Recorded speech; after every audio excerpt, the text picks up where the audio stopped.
It is the Hooligan R6 back in the cave. You'll have to forgive me. This will be the first time y'all have seen the inside of my house. It's wood paneled and it's quite dark, but I have a light right over my head and on my bed. So, wow, that was rhyming. And we have the panther cat. This is Salem, our little black cat. What? What, you fuzzy ball of shit? What do you want? Nothing. Say that blanket and some cat food, and for you to shut the fuck up. Anyway, on with the day. Today is a review. We're going to do some gear reviews and fun stuff like that. What I have in front of me are the Knox Handroid Gloves. These are track gauntlets, ECE rated. I'm just making shit up. It's not there. I don't think they're ECE rated. I know they are CE rated. They are the premium track gauntlet that Knox makes. They are the top of the line. To add to some of what I can say, Brian Van from SportBikeTrackGear.com actually wears these exact same kind of gloves while he races. And Knox is obviously the top of the line when it comes to protection. And I'll go into some of the nuances of the gloves here in a second. And there is a reason why. And I completely, now that I've ridden in them for, a couple, 400 miles now, I completely understand why they're number one. To get straight into them, okay, so we'll start at the meat and potatoes of the gloves, where your hand meets, where the metal meets the meat, to quote We Were Soldiers. You have kangaroo in the palm. You also have, I don't know if you can really see them. I'm trying to give them the light. This is grippy and textured. It's leather, but there's, basically it's full grain, and then it was roughed up with something covering it, so it gives it like a tactile feel. I can't really describe it, but it's kangaroo in the palm. You have the Knox CE. I think these are actually level 2 sliders. They're really, really robust sliders. There's a lot of TPR here. You're going to be hard pressed to burn through that. You come right down here to the pull, so you can get them on. And there's 2 layers of leather here, so we're going from kangaroo into full grain cowhide and all that good stuff. You do have a wristlet. If I'm going to adjust this, a wristlet or a wrist strap, if you will, to help you pull it on. They are anywhere you grab a hold of this gauntlet, as long as you don't grab it like right up here near the tightening wires, as long as you like grab a piece of it, you can pull them on with that. I mean, they're beefy. But I'll go ahead and put this one on this hand. And once you get it on, you can even like if you're at the track, taking them on, taking them off, taking them on, taking them off. You get hot, sweaty. This is where I'd say grab a hold of it to really get your hands in there. That's where I would go with it. And then I just push this back, take this, and don't crank the shit out of it. This is on your brachial artery right here in the middle of your arm. Let's not fuck that up, please. So that'll keep your hand from actually sliding out of the glove in a wreck if you're dragging your hand behind you or something to that effect. So as we're starting to turn the glove over, we notice on top of the thumbnails, which is actually the fingernails, which is actually really nice.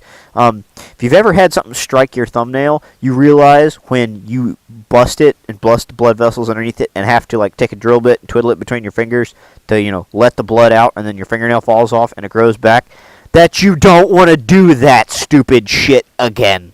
So that is really awesome that they put, feels like some extra leather and definitely maybe a thin layer of foam or something under there. That is really nice of them, and it's under all of the important ones, and the pinkies got kind of a cover on it on the side, and it's got quite a few layers of leather on it, so we're okay.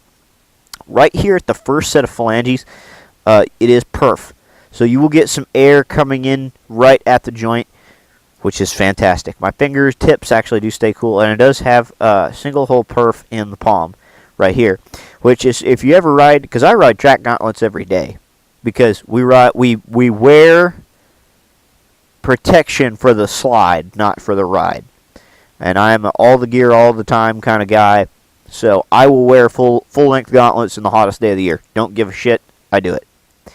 But these holes are nice because whenever you want to cruising down the interstate, you want to cool your hands off, you just kind of take your hand off the bar, hold your palm out flat, starts to cool it off, and you set your hand right back down, do it with the other hand. Your hands will cool off fairly easy. And on to probably the most eye-catching and shocking thing is the this tube system right here. These plastic pre-cut sections, these finger covers. Even on the pinky, there's one. What it is they're made into the top of the glove right over each individual set of the phalanges. So you got the first one out here on the end where the very tip bends. On the second inner length of the finger, as you bend and right across your, what I call your door knocking knuckles, those ones, not these ones, not your punching knuckles, your door knocking knuckles, is this plastic, this pre-cut. It's kind of like, I'd almost call it serrated. I know it's there to actually ascertain the bending of the fingers. That's why it's flexible like that, so you don't lose any dexterity, which is a fantastic thought. But as you bend your hand, no matter what you're doing, you have full finger top coverage from here to here, no matter what position your fingers are in. You could be giving someone the bird and all of your fingers are covered. With gloves that have individual panels, you know, the weakest link now becomes this joint right here. So like if you go into a crash and you make a fist and drag your fist on the ground, you know, here's going to be fine. Sorry, I got to scratch my face.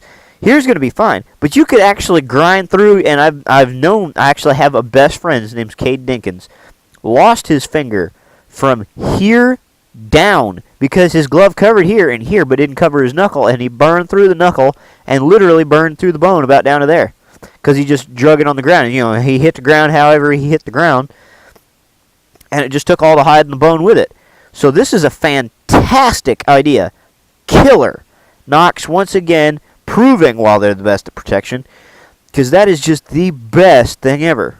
Honestly, covers everything. There's nothing you can do with your fingers that it's not going to try to do the best job it can at saving your ass.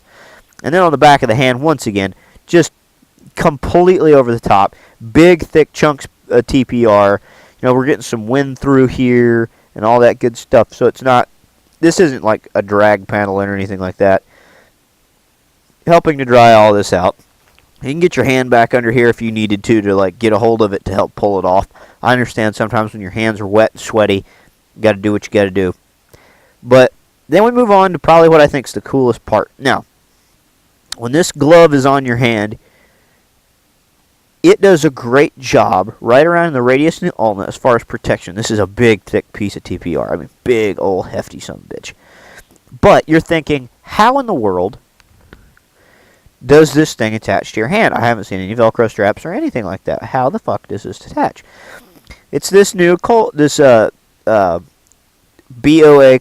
closure system. God, I can't talk today.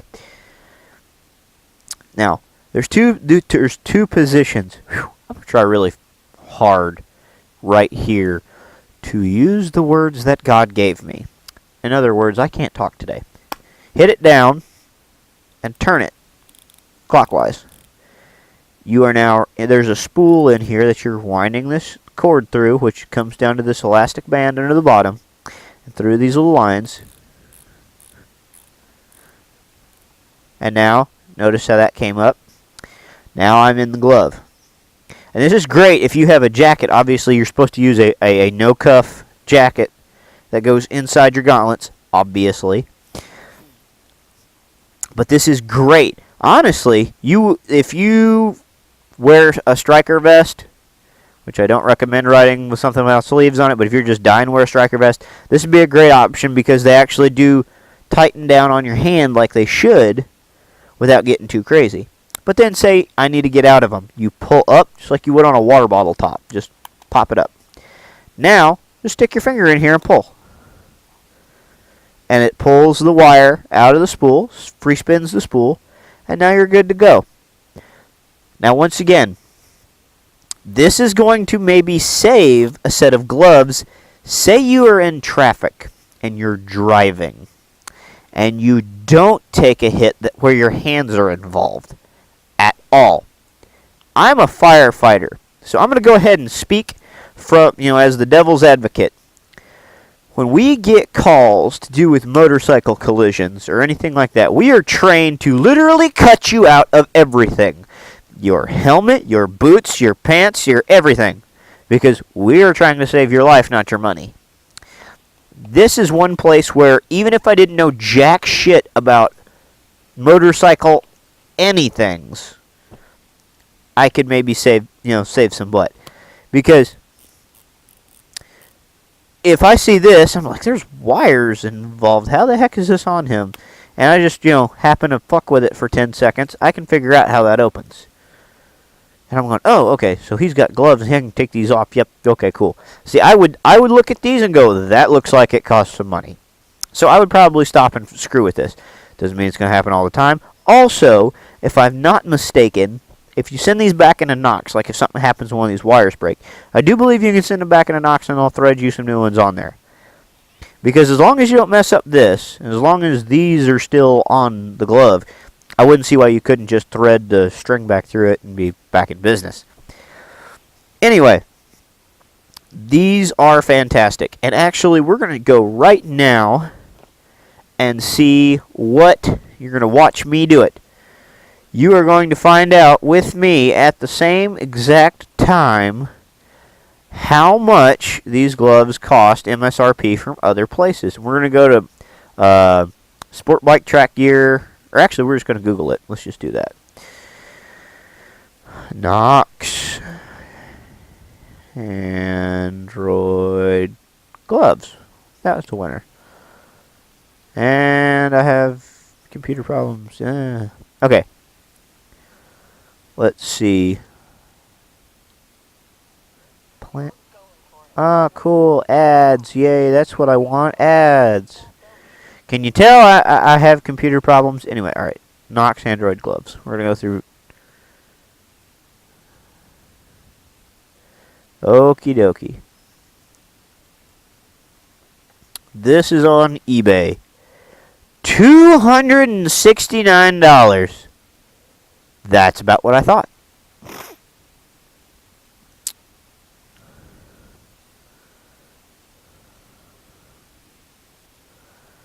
Let's see, where else? Sport Bike Track Gear. Here we go. I figured they were a Knox dealer. But let's just see. Just for funsies. Yeah, okay, $289. And to prove I'm not full of crap, let's find the ones I got.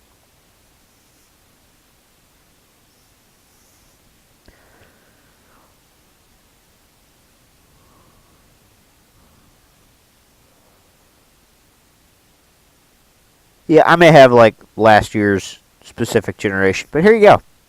Same thing. Same thing. Okay, now, why I am saying this is because I got lucky. I wear a large in some, but I know in a good kangaroo or goat skin glove, I wear a medium. Because I like it being a little tight and me flexing the leather to my form. Because it makes the glove act perfectly. Same way with most track gauntlets, you kind of want to stretch it over your hand. Now, there's a difference between killing yourself and fitting a glove. Now, even with 100 and something miles on them, they still lack a little bit. But when I first got these, oh my gosh, they were so stiff. But, a little bit of sweat, a couple 100 miles, perfect. Perfect. I mean, them puppies are there. I couldn't ask for anything better out of a set of gloves. Now, I will give you the lowdown. I got this pair of gloves the way you see them. This is another cool feature. They snap together. So you throw them in your gear bag. I got this pair of gloves for $69.99. $69.99. They were the last set of Knox Handroid gloves they had in the frickin' store, and they had my size. And I am probably the most mediocre, normal-handed dude in the world, and they had this set of gloves. For $69. I was like, yes, please, extra hot sauce, let's go. I waited until the end of the day to pay for these things because I wanted to throw them on the counter first, get them wrung out and put in the bag before they realized they fucked up. I was like, cool, freebies, just totally stole them. I basically got these gloves for $200 off. That is the most epic thing ever. I can't get over that. It's just badass. Anyway, so now I have a set of gloves that'll last me quite a while, especially on the street. And once again, they are the ultimate in protection. I'm really going to hate the day when I actually have to buy new ones of these. Because, Jesus, I'm going to actually have to pay sticker price. Because I fell in love with them. Put them on, rode them for 300 miles, and I was like, oh my god. Great. Great. Now I have to pay for the next set. Good lord. Anyway, I'm going to get out of here, guys. Thank you for tagging along, playing along with all the games and shenanigans. I am, once again, the R6 Hooligan. Punch that like and subscribe button. If you have any comments, you know, throw something else off me. I probably forgot a lot. But like I said, you know, I think that most gloves, as far as if you're going to commute, I think even commuting, you need a set of gauntlets. Don't skimp out with half cuff stuff. Even if you have the thumb loop for your jacket, make your armor link together. It goes from my hand to my wrist, from my wrist to my forearm, my elbow to my back, up the back of my arm, from my shoulder to my back armor, and from my shoulder to my head, my shoulder to my chest. You have to think about that kind of stuff. I wear a CE Level 2 jacket with TPR hard shoulders, TPR hard elbows, TPR hard forearms, and a D30 back insert on top of a foam slide pad inside of a jacket that has CE Level 1 foam in the outside of it already. I have never laid a bike down, knock on wood. And what I mean by that is I've been riding on the streets for about 3 years. I've been riding four-wheelers and dirt bikes off the road since I was 12. A little background on me. I have wrecked a four-wheeler bad enough, and I used to race AMA flat track. I wrecked a four-wheeler bad enough to dislocate 2 hips and a shoulder, give myself a second-class concussion, and knock my happy ass out for about 3 hours. I have wrecked enough things that I ride with motors on them to realize that we dress for the slide, not for the ride. And I was wearing correct gear. I wasn't squidding it up or anything like that. I had a halo on. I had a helmet on. I had gloves on. I didn't just have crappy Fox gloves. I actually had the dirt paws with the hard knuckles on them. I had a chest protector that actually locked into the halo around my neck. I had a $220 Fox helmet. I had the Monster Edition Fox helmet. Nice Oakley dirt goggles. I had full-height moose boots, which is kind of off the wall for most guys who run four-wheelers. Usually they run the mids. I run full-height boots, and that saved both of my feet. I don't have the video. It happened quite a while ago. The only way I found out about the wreck when I came to was actually watching the GoPro a bunch. I had no clue what had happened. I literally woke up and was like, where am I? What I can recall from my recollection directly was waking up flat on my back with my buddy Isaac standing over me going, dude, are you still breathing? And I'm like, yeah, I'm fine. What's up? Of course, none of the pain had set in. I still had, adrenaline thumping through my body. At this point, I'd been out for 3 hours, but my body was still pumping adrenaline through me, so I felt like numb all over. Kind of a weird floating in water kind of sensation. I said, yeah, dude, I'm okay. What's wrong? I tried to sit up and tried to push off the ground with my right shoulder, which was the one that was dislocated. That was a bad choice. I will go into more detail about my wreck another day. Little teaser. If you guys want to hear about it, I will definitely throw it up there. Just, comment below. But anyway, guys, this has been the R6 Hooligan. Hit that like, subscribe button, and remember, keep the rubber side down.